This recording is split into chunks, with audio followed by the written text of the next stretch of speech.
You are not addicted to your phone. You are addicted to the moment it helps you escape your own life. And here is the brutal truth. If you cannot win the first 7 seconds after the urge appears, then your day no longer belongs to you. I call this video Stoic. 7 seconds to beat the urge, not because 7 seconds are magic, but because in those 7 seconds, your soul reveals who is really in charge. Your reason, or a small craving, fed by dopamine, loneliness, exhaustion, and the fear of facing your real life. You are not watching this by accident. This is the message I am sending directly to you. You, who once promised yourself you would sleep early tonight, but then found yourself awake under the cold blue glow of a screen. You, who once said, just one more video, and then that one video became 1 hour, then 2 hours, until midnight slipped away like a black river with no shore. You, who once placed your hand on your chest and asked yourself, why am I this weak? Why do I know this is destroying me, and still I cannot stop? Listen to me clearly. You are not weak, but you have been trained. Every notification, every short video, every swipe upward, every tiny sound from your phone, all of them are arrows fired into your mind. They do not need to kill you at once. They only need to make you forget what you were about to do. Forget who you wanted to become. Forget the promise you made to yourself on the nights when you were most desperate. I have seen you standing in a dark kitchen after a long day. On the table, unpaid bills. A laptop still open. A blank plan. A message you are afraid to answer. You stand there, so tired you do not even want to cry.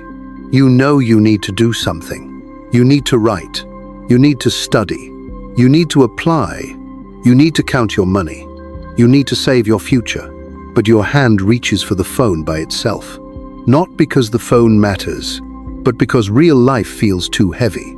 You turn on the screen. A stranger's face appears. A meaningless story pulls you in. Then another video. Then a comment that makes you angry. Then an image that makes you compare yourself. Then someone successful makes you feel smaller. You entered that world just to rest for a moment. But when you return, your mind is dirtier, weaker, more chaotic, and your heart feels colder. That is no longer entertainment. That is domination. The early Stoics spoke of Logos, the hidden order of the universe, where a human being was not born to become a slave to every impulse that passes through the mind. The Middle Stoics carried that philosophy into daily life, through money, reputation, ambition, and the temptations of society. The late Stoics, like Epictetus, Seneca, and Marcus Aurelius, turned it into an inner sword, so a person could stand firm in the face of pain, loss, power, war, and death. And today, you do not need to stand on a Roman battlefield. You only need to stand before a small screen. And still, you lose. Here is the harsh truth. Your enemy does not need to chain you with iron. It only needs to make you willingly pick up the chain every time you feel sad, empty, tired, rejected, or disappointed by the way life has turned out. But I did not come here to shame you and walk away. I came to show you the decisive moment. Not someday when you feel motivated. Not next Monday when you start over. Not after life becomes easier. Not after you have more money. Not after someone loves you better. Not after all your wounds are healed. No, the battle begins in the first 7 seconds. 7 seconds after the urge rises. 7 seconds after your hand wants to reach for the phone. 7 seconds after your mind says, just this, once. 7 seconds after loneliness whispers, find something that will help us forget. In those 7 seconds, you can do what a free soul must do. Stop. Look directly at the craving. Numb it. Do not kneel. Do not run. Do not negotiate with it like a weak man. Just stand there, like a soldier holding the final position before the city falls. I will lead you through 7 chapters of this battle. You will understand why the first 7 seconds are the battlefield where your mind gets stolen. You will see how an impression appears like a hungry wolf before reason has time to wake up. You will learn the dichotomy of control, so you understand that you do not need to defeat the entire algorithm. You only need to defeat your own hand in the moment it wants to betray you. Then you will step into apatheia, where the mind becomes a black lake, deep enough that craving cannot throw one stone and break its stillness. You will find logos like a lighthouse when dopamine turns your life into a dark sea. You will hear Memento Mori remind you that every unconscious scroll is one more grain of sand falling from your life. And finally, you will understand amor fati, when even your addiction becomes the desert where the soul learns how to find its own water. This video is not here to entertain you. It is a wake-up call, because if you do not learn to protect your attention, the world will hire the smartest minds to take it from you. If you do not rule your own mind, someone else will profit from your chaos. If you do not win the first 7 seconds, you will keep losing hours, days, and years. And one day, you will look back and realize your life was not destroyed by one great disaster. It was drained by millions of tiny moments when you refused to take command. You do not need to become perfect after this video, but you must become someone who knows how to stop. Stop before you touch the screen. Stop before you sell your peace for nothing. Stop before you hand your mind to something that does not love you. Stay with me until the end of this video, because maybe what you call addiction is really the cry of a soul that has gone too long without being led by reason. And if you can win the first 7 seconds, you will not only beat the phone, you will begin to take yourself back. Number 1. The first 7 seconds are the battlefield where your mind gets stolen. The most dangerous moment is not when you are already scrolling. The most dangerous moment is the silence before you touch the screen. That is where the war begins. You sit at your desk. The work is in front of you. It is not impossible, but it feels heavy. It asks for patience.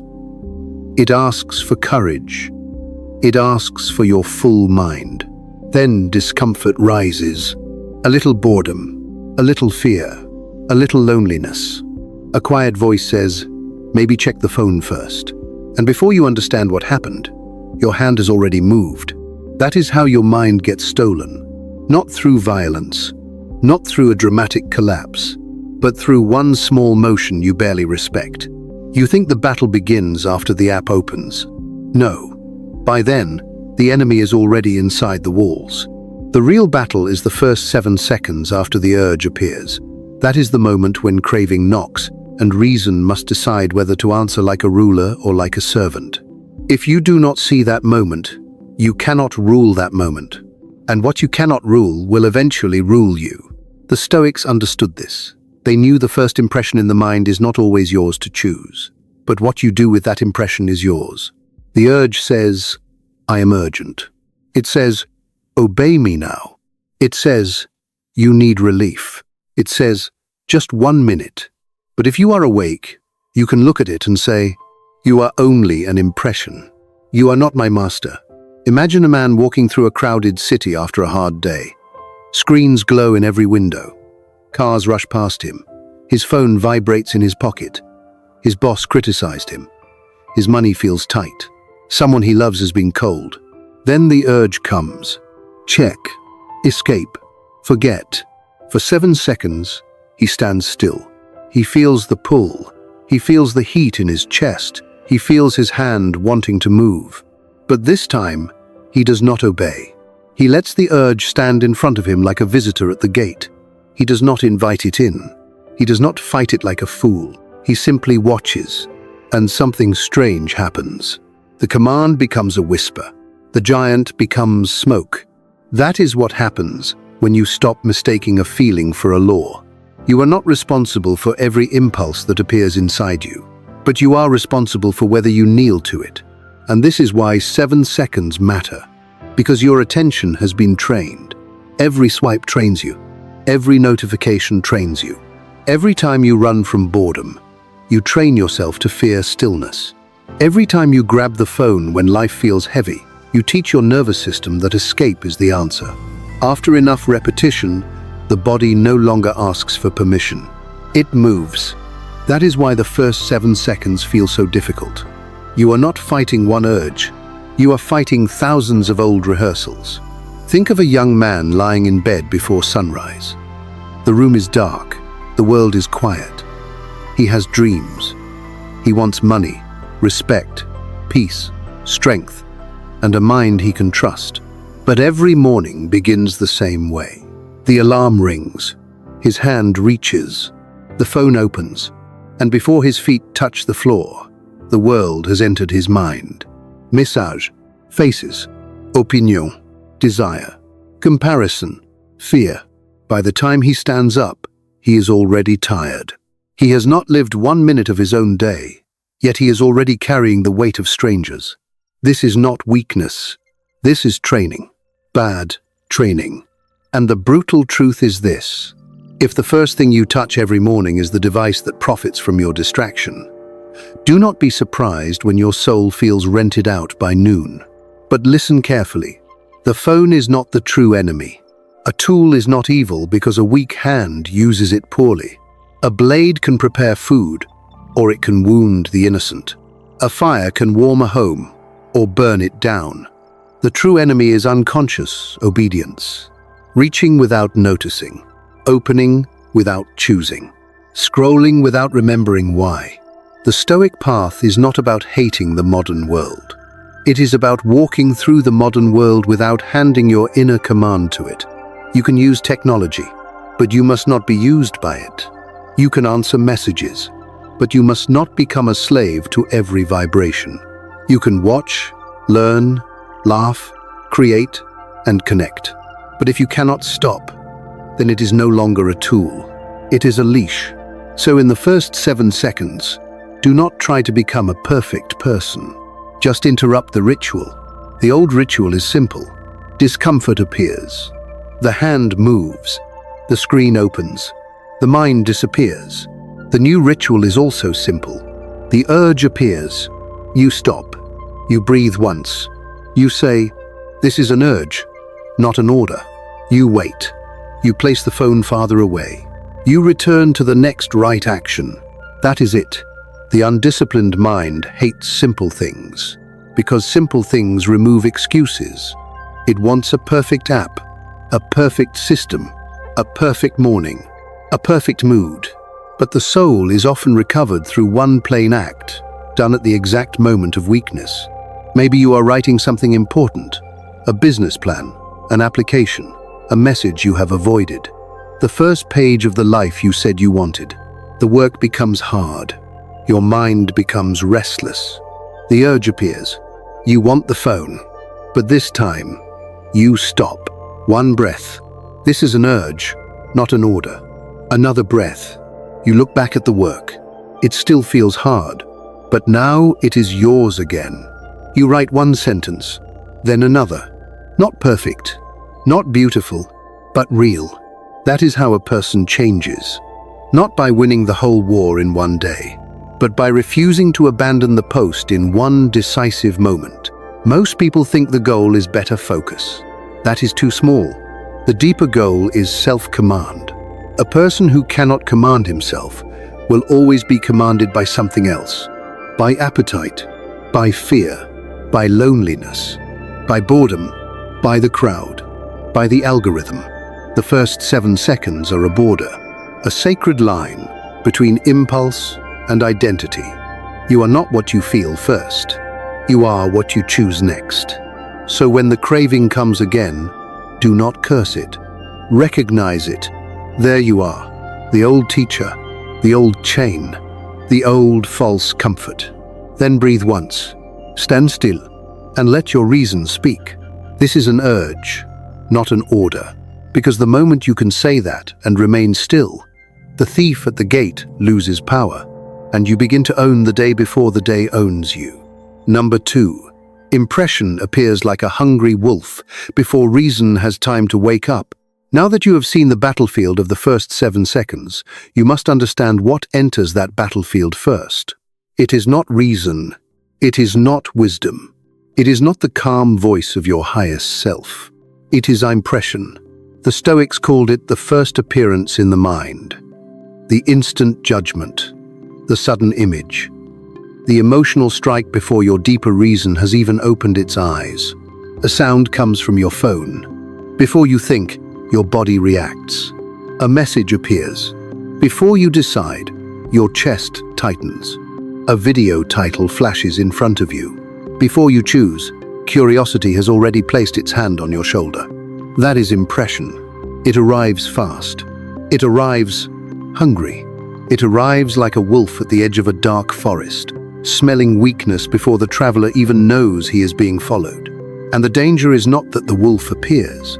The danger is that you mistake the wolf for your own voice. You say, "I want this," but do you? Or did the impression arrive first and speak in your name? Think of a man alone at night. His room is silent. The city outside is asleep. He has promised himself that tonight will be different. No scrolling, no wasting time, no falling into the same hole again. He places the phone beside the bed. That is already the first mistake. The screen lights up, only for a second. A notification, alarm, a tiny red mark, nothing dramatic. But inside him, something moves. What if it is important? What if I miss something? What if someone needs me? What if this makes me feel less alone? The wolf has arrived. It does not attack his body. It attacks his interpretation. It makes the phone look urgent. It makes silence look dangerous. It makes discipline look painful. It makes escape look kind. So he reaches, not because he made a clear decision, but because impression moved faster than reason. 1 minute becomes 20. 20 becomes an hour. And when the screen finally goes dark, he is not rested. He is emptier. The wolf has eaten, and he has paid for the meal with his peace. This is why the Stoics trained the mind to pause before agreement. They understood that you cannot stop every impression from appearing. You cannot stop the first image. You cannot stop the first pull. You cannot stop the first spark of desire, fear, anger, jealousy, or curiosity. But you can stop yourself from signing the contract. The impression says, "This will comfort you." Reason must ask, "Will it?" The impression says, "You need to check now." Reason must ask, "Do I?" The impression says, "You are missing out." Reason must ask, "Missing out on what, and at what cost?" This is the sacred discipline. Do not believe the first voice just because it is loud. A hungry wolf does not become a shepherd because it knows your name. You must learn to separate what appears from what is true. Someone ignores your message, and impression says, they do not respect you. But maybe they are tired. Maybe they are busy. Maybe your ego is begging for pain because pain feels more familiar than patience. You see someone richer than you, and impression says, you are behind. But behind whom? By what law? Against what clock? You see a beautiful life online, and impression says, your life is smaller, but you are comparing your hidden wounds to someone else's polished theater. That is not truth. That is poison, dressed as evidence. The modern world is built to throw impressions at you faster than reason can examine them.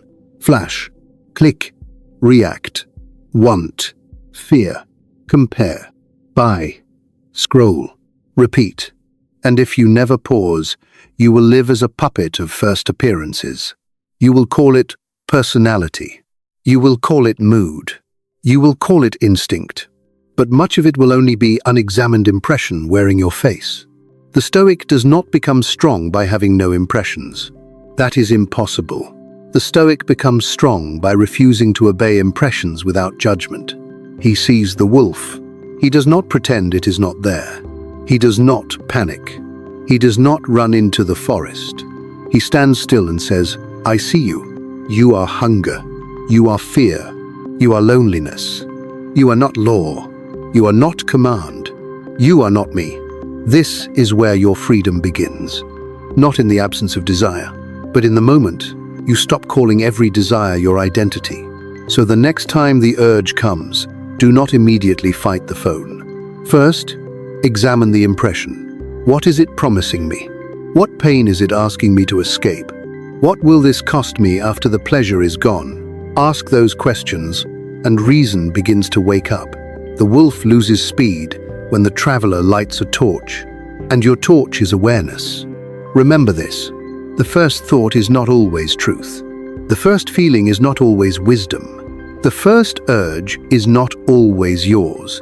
Sometimes it is only a wolf at the edge of the mind, waiting for you to confuse hunger with destiny. And once you can see the wolf clearly, you are ready for the next Stoic lesson. You cannot control whether the wolf appears, but you can control whether you feed it. Number 3. Dichotomy of control teaches you that anger will not defeat the algorithm. You cannot defeat the algorithm by hating it. You cannot curse the machine and still hand it your mind every morning. That is not resistance. That is slavery with a louder voice. The Stoics would tell you to begin with one question. What is in your control? Not what is unfair, not what is addictive, not what is designed to trap you, but what is yours to command. The algorithm is not in your control. The app design is not in your control. The red notification badge is not in your control.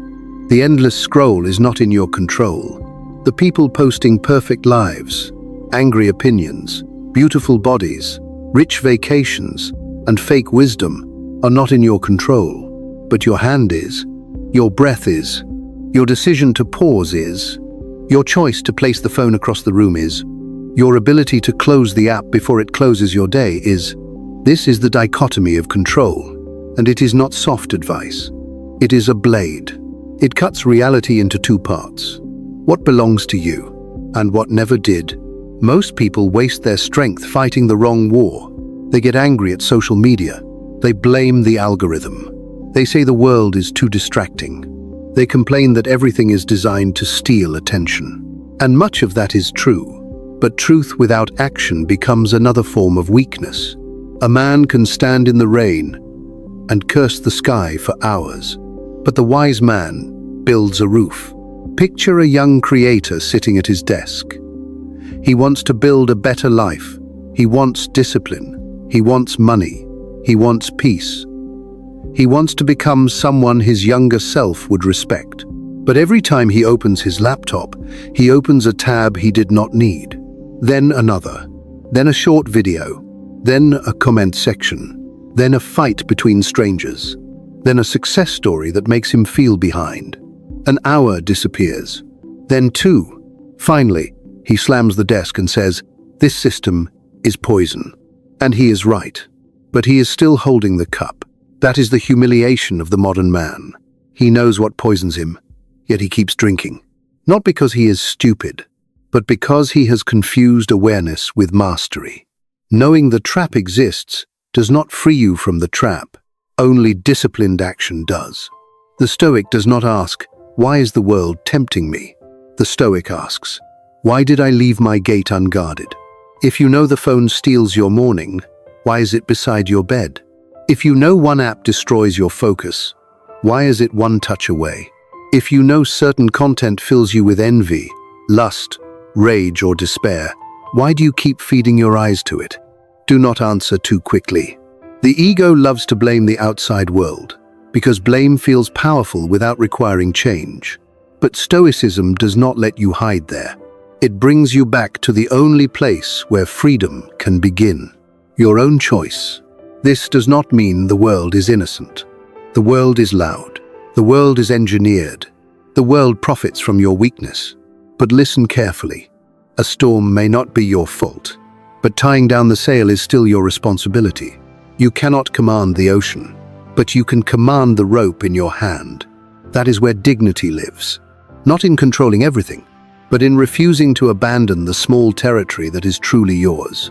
So stop saying, "The algorithm made me do it." Say something stronger. "I did not guard my attention. I left the gate open. I gave the first 7 seconds away." That sentence may hurt. Good.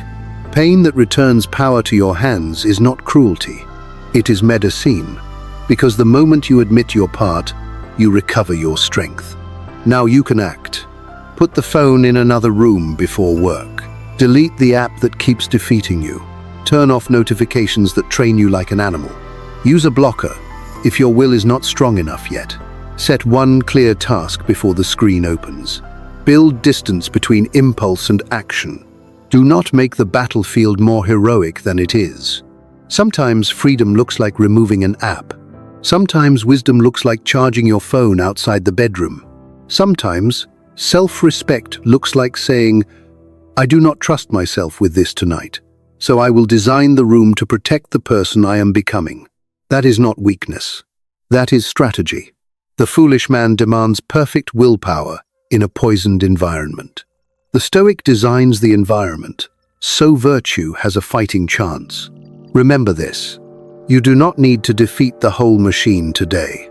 You only need to reclaim the next decision. One pause, one boundary, one refusal, one clean hour, one morning that begins without surrender. That is how command returns. Not as a dramatic revolution, but as a quiet change in ownership. Yesterday, the phone owned your first thought. Today, you do. Yesterday, the algorithm chose your mood. Today, you choose what enters your mind. Yesterday, distraction carried you like a leaf in a dirty river. Today, you place your feet on stone. This is the lesson. Do not waste your life being angry at what you refuse to control in yourself. Anger at the algorithm is easy. Discipline against the urge is rare. And the Stoic chooses the rare path. Because the goal is not to live in a world with no temptation. The goal is to become someone temptation cannot easily purchase. So when the urge comes again, do not scream at the world. Look at your hand. Look at the phone. Look at the space between them. That space is your kingdom. Small, invisible, and sacred. Rule it well, because once you understand what is truly yours to command, you are ready for the next lesson. Apatheia does not mean you feel nothing. It means the craving can throw stones, but your inner stillness does not have to break. Number 4. Apatheia is the black lake, where craving cannot break the stillness. Apatheia does not mean you become cold. It means the storm can arrive, but it does not get to become your master. Many people misunderstand the Stoic heart. They think the Stoic feels nothing. They imagine a stone-faced man with no grief, no love, no desire, no fear. That is not wisdom. That is numbness. Apatheia is not the death of feeling. It is the discipline of not being ruled by feeling. It is the black lake at midnight. Deep, silent, still. A stone may fall into it, but the lake does not become the stone. A craving may enter your body, but you do not have to become the craving. This is where many people lose themselves. They feel an urge, and they immediately identify with it. I need this. I want this. I cannot stop. I am addicted. But listen carefully. There is a difference between a craving appearing inside you and a craving becoming you. The first is nature. The second is surrender. Imagine a man sitting alone after midnight. The room is dark. His work is unfinished. His body is tired. His heart feels empty, in a way he does not want to explain. The phone is on the table. He has already promised himself not to touch it again tonight. But then the craving rises. Not gently. It comes with heat. It comes with pressure. It comes with that old whisper. Just one video. Just one message. Just one escape. His chest tightens. His fingers twitch. His mind begins to bargain. You worked hard today. You deserve relief. You can start again tomorrow. This is the moment where most people collapse. Not because the craving is unbeatable, but because they believe every wave must be obeyed. The Stoic does something different. He does not scream at the craving. He does not hate himself for feeling it. He does not pretend he is above it. He sits still. He breathes. He watches the wave move through the body. He says, "This is craving. Not truth, not command, not destiny, only craving." And as he watches it, something begins to change. The craving is still there, but it is no longer sitting on the throne of his mind. It is only a movement inside the body, only a ripple on the lake. The lake remains. This is the secret. You do not defeat every urge by force. Sometimes you defeat it by refusing to merge with it. You let it appear. You let it burn. You let it speak. But you do not hand it the keys. Apatheia gives you distance. And distance gives you power. Because the moment you can say, I am noticing a craving, instead of saying, I am the craving, you have already stepped out of the prison. The modern world does not want you to have that distance. It wants instant reaction, instant enjeu, instant pleasure, instant comparaison, instant purchase, instant escape. It wants no pause between feeling and action, because the pause is where profit dies. But the Stoic protects the pause like sacred ground. A notification appears. You feel curiosity, but you do not move. Someone insults you. You feel anger, but you do not become cruel. A lonely night arrives. You feel the ache, but you do not sell your peace for distraction. That is apatheia, not emotionless, unconquered. There is a young woman who comes home after a long day. She feels rejected by someone she loves. She wants to disappear into the screen. She wants to scroll until she no longer feels the wound. But this time, she stops. She sits on the edge of the bed. No music, no video, no escape, only her breath. At first, the silence feels unbearable. The sadness rises like dark water. Her mind says, do something. Her body says, run. But she stays. 1 minute, then 2, then 5. And slowly, she realizes the sadness did not kill her. The loneliness did not destroy her. The craving did not command her. It only visited. And then it began to pass. She did not become happy in an instant, but she became stronger because she learned that discomfort is not a death sentence. It is a teacher. The result is not perfect peace. The result is inner space, and inner space is where freedom begins. So, remember this. The craving can knock. It can shout. It can throw stones into the black lake. But it cannot break the depth unless you abandon it. Your stillness is not weakness. Your restraint is not repression. Your pause is not emptiness. It is command. The Stoic lesson is simple. Feel everything. Obey only what is worthy. Because not every feeling deserves a throne. Not every urge deserves a body. Not every desire deserves your future. When the craving comes again, do not ask, how do I destroy this feeling? Ask something higher. Can I remain still while it passes through me? Can I be the lake, not the stone? Can I feel the wave without becoming the wave? This is apatheia, a soul so deep that the surface may tremble, but the center remains untouched. And once you can remain still in front of craving, you are ready to seek something greater than resistance. You are ready for logos. Because it is not enough to stop feeding the darkness. You must learn how to walk toward the light. Number 5. Logos is the lighthouse. When dopamine turns your life into a dark sea, it is not enough to resist the craving. You must know what you are walking toward. A man can stop touching the phone for 1 night and still feel lost. A woman can delete the app and still feel empty. Because the real problem was never only the screen. The real problem is that the screen became a false direction. It told you where to look. It told you what to desire. It told you who to compare yourself with. It told you when to be angry, when to be afraid, when to feel behind, when to feel hungry for a life that may not even be real. This is why the Stoics spoke of logos. Logos is not just a word. It is order. It is reason. It is the deeper law that tells the soul there is a right way to live, even when the world becomes loud. When dopamine turns your life into a dark sea, logos is the lighthouse. It does not stop the waves. It does not silence the storm. It does not remove the night, but it gives you a direction that is not created by your craving. Think of yourself on a small boat in the middle of black water. Every wave is a notification. Every flash in the distance is a promise of pleasure. Every wind pushes you towards something easy. Scroll here. Click this. Watch that. Buy now. Compare yourself. Escape again. The sea does not hate you. It only moves. But if you have no lighthouse, every wave becomes your master. That is what happens to the modern mind without logos. It reacts. It drifts. It chases whatever glows. It calls motion progress. It calls stimulation life. But at the end of the day, it is exhausted and still nowhere. You know this feeling. You spend hours consuming videos, posts, opinion, image, arguments, advice. But when silence returns, you feel strangely hollow.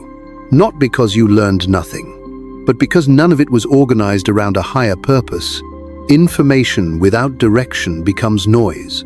Pleasure without wisdom becomes a chain. Freedom without logos becomes wandering. Imagine a young man who wants to change his life.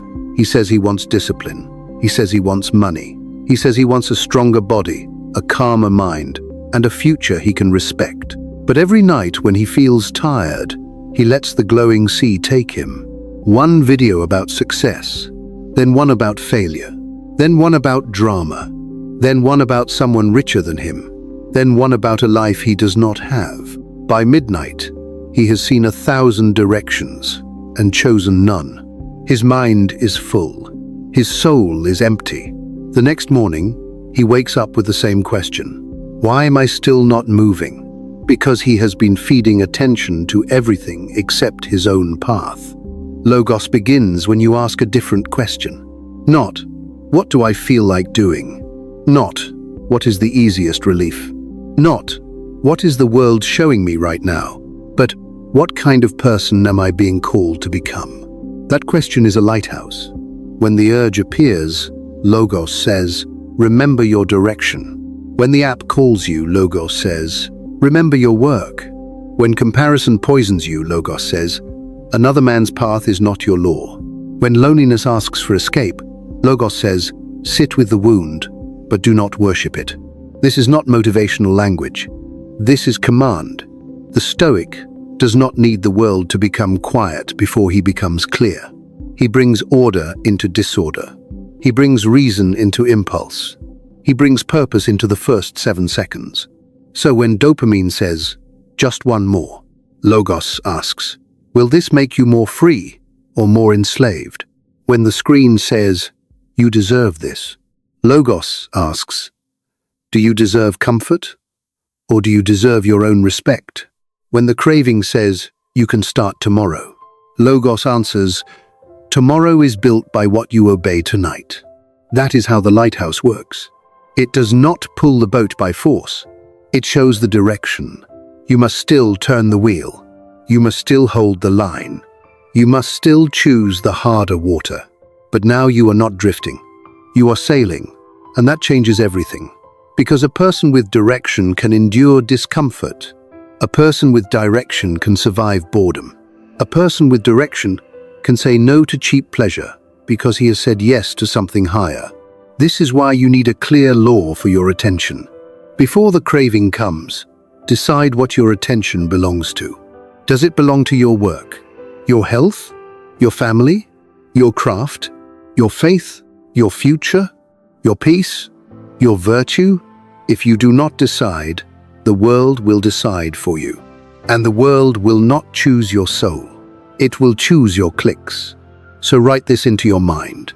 My attention must serve my purpose, not my impulse, not my fear, not my loneliness, not the market, not the algorithm.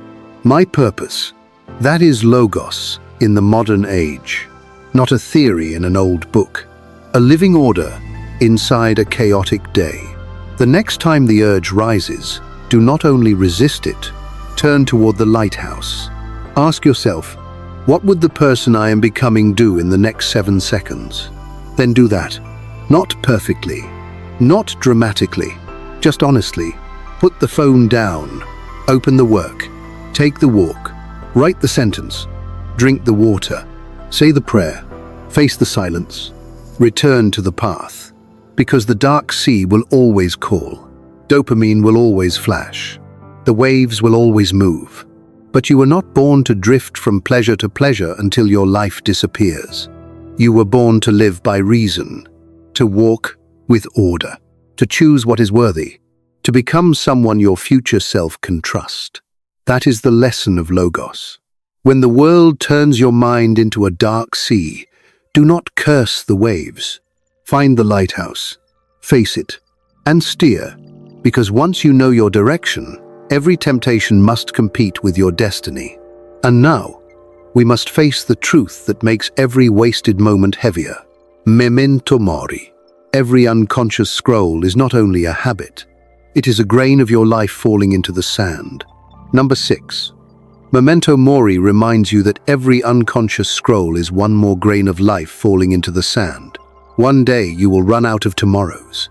That is not darkness. That is truth.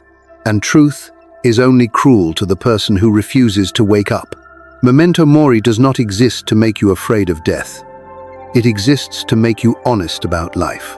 Because every time you say, just one more video, you are not spending a harmless moment.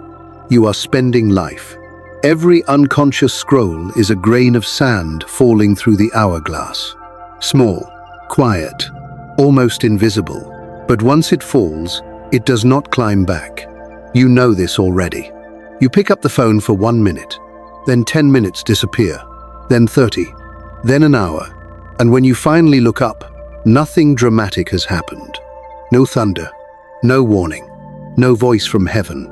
Only a strange heaviness in the chest, a quiet shame, a feeling that something precious was taken, but you cannot prove it.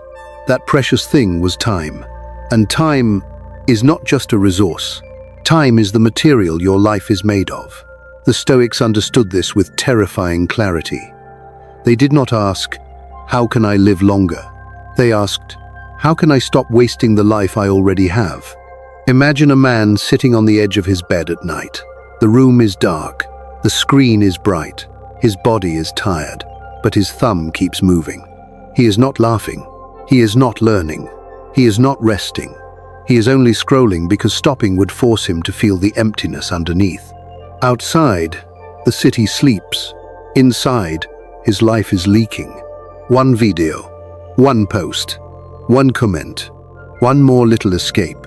And somewhere in the unseen hourglass, the sand keeps falling. He tells himself, I will change tomorrow. But tomorrow has heard that promise before. Tomorrow is full of the ruins of things people swore they would begin later. The workout, the business, the prayer, the apology, the book, the skill, the conversation, the healing, the life. Memento Mori stands before you and says, later is not a place you can live. It is only a word the weak use when they are afraid of now. This does not mean you must panic. Panic is not wisdom. It means you must become awake. There is a difference. The panicked person fears death and wastes life faster.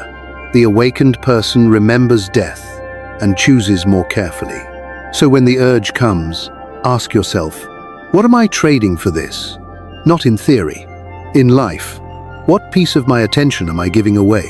What part of my future is being delayed? What promise to myself is being betrayed? What would I be doing if I remembered that this day will never return? This question cuts through illusion, because the phone always makes time feel cheap. It gives you infinite content, so you forget you have finite breath. It gives you endless feeds, so you forget your body is moving toward an ending. It gives you another video, another face, another argument, another distraction. But death gives you one clean truth. Your life is not endless, so stop spending it like it is. A young woman once told herself she was only resting. Every evening, she came home tired, opened her phone, and disappeared. She wanted to build a stronger body. She wanted to learn a new skill. She wanted to fix her finances. She wanted peace, but the evenings kept vanishing. Not because she chose destruction, because she chose unconscious comfort. Then, one night, she saw an old photo of herself from years ago. Her face looked younger, her eyes looked hopeful, and something inside her broke.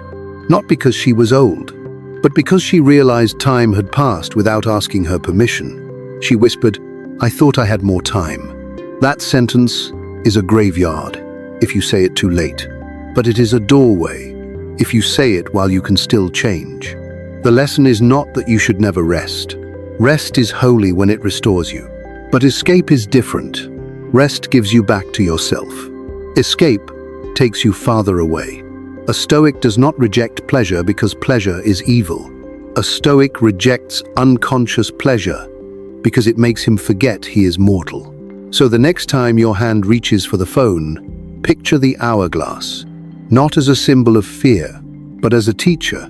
See the sand falling. See the day passing. See the version of you who is still waiting for your discipline to become real. Then ask, is this worth one more grain of my life? Sometimes the answer may be yes. A call with someone you love, a lesson that helps you grow, a message that matters, a moment of true rest. But if the answer is no, put the phone down. Not with drama, with dignity. Return to the thing that deserves your life. Write the sentence. Make the call. Clean the room. Train the body. Read the page. Sit in silence. Do the work, because the tragedy is not that life ends. The tragedy is that a person can be alive and absent from his own life. Memento. Mori is not a funeral bell. It is an alarm. It says, wake up. Your attention is your life in motion. Where it goes, your life goes. So do not let your life be scattered across things you will not remember, people who do not know you, and pleasures that leave you emptier than before. The sand is falling, but you are still here. That means the lesson has not arrived too late. And if death teaches you that time is sacred, then the final Stoic lesson will teach you something even harder. How to stop hating the struggle itself. How to turn the addiction, the craving, the failure, and the desert of your weakness into the very place where your soul learns to find water. Number 7. Amor fati turns addiction into the desert, where the soul learns to find its own water. Now we come to the hardest lesson. Do not hate the struggle that is teaching you freedom. That is amor fati. Not merely accepting your fate, loving it. Not because everything feels good, but because everything can be used. Even the craving, even the relapse, even the shame. Even the long nights when you felt like a prisoner inside your own mind. The weak man looks at his addiction and says, this ruined me. The Stoic looks at the same addiction and says, this will train me. That is not denial. That is power. Imagine a traveler lost in a desert. The sun is merciless. His throat is dry. His legs are shaking. There is no river, no shade, no easy rescue. At first, he curses the desert. He says, why am I here? Why must this be so hard? Why was I not given an easier road? But the desert does not answer. It only reveals him. It shows him what he has ignored. His weakness, his impatience, his dependence on comfort, his fear of silence, his need to be constantly rescued by something outside himself. That is what your addiction does. It reveals where you have been outsourcing your peace. To a screen, to a notification, to attention, to fantasy, to noise, to anything that keeps you from sitting alone with your own soul. And yes, that truth hurts. But pain is not always punishment. Sometimes pain is information. Sometimes it is the map. The craving is showing you the wound. The urge is showing you the place where your spirit has become thirsty. So do not only ask, how do I stop this habit? Ask something deeper. What thirst have I been trying to hide? Am I thirsty for rest? For love? For meaning? For courage? For forgiveness? For a life that finally feels like mine? Because a man who does not understand his thirst will drink poison and call it relief. The phone was never the water. It was only a mirage. It looked like comfort. It looked like connection. It looked like escape. But after you drank from it, your soul was still dry. Amor fati begins when you stop saying, I wish I never had this struggle. Instead, you say, this is the ground where I will become strong. This craving will teach me patience. This boredom will teach me depth. This loneliness will teach me how to return to myself. This failure will teach me humility. This relapse will teach me where the wall is still weak. Nothing is wasted if the soul is awake. Picture a man who has failed again. He promised himself he would not scroll tonight, but he did. An hour disappeared, then another. Now the room is silent, and shame is sitting beside him like a dark companion. In the past, he would have used that shame as proof. See, I cannot change. I am weak. I always come back to this. But tonight, he does something different. He does not pretend it was fine. He does not drown himself in self-hatred. He studies the fall. He asks, where did I lose command? Was I tired? Was I lonely? Was the phone too close? Was the plan too vague? Was I trying to escape a feeling I did not want to face? This is how failure becomes a teacher. This is how the desert gives water. Not by becoming easy, but by forcing the traveler to become wise. You must understand this. Freedom is not built by a perfect record. Freedom is built by honest return. Fall, see clearly. Rise cleaner. Fall again. Learn faster. Rise stronger. That is the path. The Stoic does not need a life without weakness. The Stoic needs the courage to turn weakness into training. So when the urge comes tomorrow, do not say, why is this happening to me? Say, this is my practice. This is the desert. This is where I learn to find water.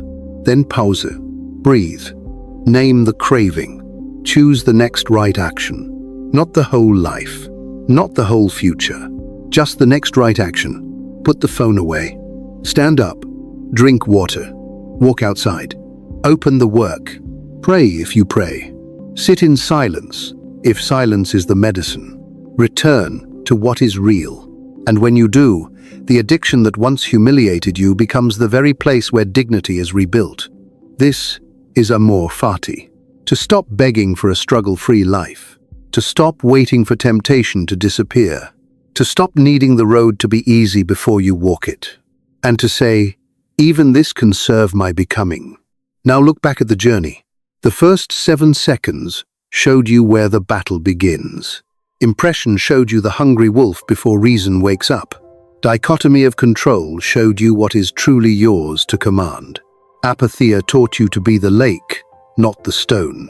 Logos gave you the lighthouse when dopamine turned life into a dark sea. Memento Mori reminded you that every unconscious scroll is a grain of life falling into sand. And amor fati now teaches you the final truth. The enemy can become the training ground. The wound can become the doorway to discipline. The desert can become the place where your soul learns to find its own water. So do not ask for an easier life. Ask for a stronger command over yourself. Do not ask for the craving to vanish. Ask for the courage to meet it awake. Because the moment you can stand inside the desert and stop worshipping the mirage, you are no longer the same person. You are no longer begging the world to save your attention. You are guarding it. You are no longer running from discomfort. You are being shaped by it. And when the urge comes again, you will know what to say. This is not my destruction. This is my training. This is not the end of my freedom. This is where freedom begins. If you have stayed with me this far, then understand what has already happened. You have practiced attention, not perfectly, not forever, but long enough to prove that the mind can return when it is called. And that is where freedom begins. You came here thinking the enemy was your phone, but now you know the deeper truth. The phone was only the mirror. It showed you the places where your soul was tired, the places where silence felt dangerous, the places where boredom felt like punishment, the places where pain begged for escape instead of understanding. And now you have seen the 7 lessons. The first 7 seconds are the battlefield. Impression is the hungry wolf. Dichotomy of control is the blade that separates what is yours from what never was. Apatheia is the black lake that does not break when craving throws stones. Logos is the lighthouse when dopamine turns your life into a dark sea. Memento Mori is the hourglass, reminding you that every unconscious scroll spends a grain of life. And amor fati is the desert where your soul learns to find its own water. So do not leave this video looking for a perfect life. You do not need one. You need one honest pause, one clean refusal, one moment where the urge rises, and you do not bow. That is enough to begin. Because the person you are becoming is not built in public. He is built in the dark. When nobody sees the phone in your hand, when nobody knows whether you keep the promise or break it, when nobody applauds the pause, when nobody celebrates the quiet decision to return to yourself, that is where character is forged. Not in the speech, not in the image, not in the promise. In the hidden moment where you choose command over comfort. So when the urge comes tonight, do not panic. Do not curse yourself. Do not say, I am weak. Say this. This is the first 7 seconds. This is the battlefield. This is my training. Then breathe once. Put the phone down. Stand still. Let the craving pass through you, without becoming you, and return to the next right action. Write the sentence. Open the book. Drink the water. Say the prayer. Clean the space. Sleep when your body needs sleep.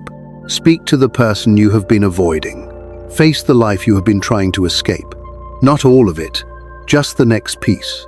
That is how a soul comes back, piece by piece, choice by choice, 7 seconds by 7 seconds. And one day, you will look back and realize the miracle was not that the urge disappeared. The miracle was that you stopped obeying it. You stopped letting the world enter your mind before reason took its place. You stopped confusing stimulation with life. You stopped trading your future for a moment of false relief. And slowly, quietly, with no applause from the crowd, you became someone you could trust again. That is the true victory. Not a perfect streak, not a flawless routine, not a life without temptation. The true victory is self-command, the ability to stand before the craving and say, you may visit, but you do not rule. You may speak, but you do not decide. You may burn, but you do not own me. Remember this, your attention is not a small thing. Your attention is your life in motion. Where it goes, your future follows. So guard it like something sacred, because it is. If this message struck something in you, do not let it remain only a feeling. Choose one action before this day ends. Move the phone away from your bed. Turn off the notification. Delete the app that keeps defeating you. Sit in silence for 7 seconds when the urge comes. Begin with one act of command. And if you fall, return. If you fail, return. If the wolf comes back, light the torch again. If the sea becomes dark, find the lighthouse again. If the sand keeps falling, remember you are still alive enough to choose. This is not over. This is where it begins. The world will keep calling. The screen will keep glowing. The craving will keep whispering. But now, you know the truth. An urge is not an order. A feeling is not a master. A craving is not a destiny. And 7 seconds are enough for a free soul to stand up. So go now. Own the next 7 seconds. Then the next. Then the next. And soon, you will not just be fighting the addiction. You will be rebuilding the person who was buried beneath it. I will see you in the next lesson.